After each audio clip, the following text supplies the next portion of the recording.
আলহামদুলিল্লাহ ওয়াসসালাতু ওয়াসসালামু আলা রাসূলিল্লাহ। এখানে ওসিয়তের প্রসঙ্গ আসছে, আবার তার টাকা পয়সা এবং গয়নাগাটির কথা বলেছে। এইটার সাথে সম্পর্ক তো নেই, এটা তো আল্লাহ নিজেই ওসিয়ত করে দিয়ে দিয়েছে। কে আগে মারা যাবে, কে পরে মারা যাবে, ওটাও আমরা কেউ জানি না। হ্যাঁ, এটা যদি এমন হয় যে আপনি মারা যাওয়ার পরে কারা কতটুকু পাবে অঙ্ক হিসাবে, সেটা পরে বলা যায়। আরেক প্রশ্ন, কারা কারা আছে এগুলো আগে সব ডিটেলস জানতে হবে।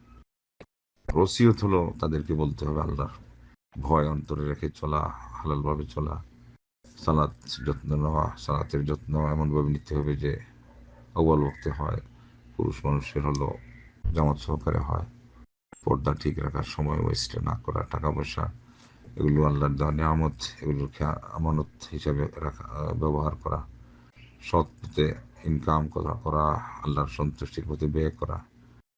এরপরে যার ফ্যামিলিতে যেটা গুরুত্বপূর্ণ এগুলো বলবেন। আবার নিজের কথা বলবেন যে আমার ঋণ ঋণ থাকলে বলবেন আগে ঋণ যেন পরিশোধ করা হয়, তারপরে বলবেন আমার জানাজায় যেন দেরি না করা হয়, কেউ যেন হাউমাউ করে না কান্না করে, কেউ বিলাপ না করে, কেউ কাউকে হায়ার করে এনে খতম না পড়ায়, 40 খাবার না দিয়ে 4 দিন পরে হাত ধোয়ার নামে খাবার না দিয়ে মৃত্যুবার্ষিকী পালন না করে, এগুলো যার সমাজে যেটা ভুল এগুলো সতর্ক করা, যে যেখানে আমলে ত্রুটি আছে সেগুলো বলা।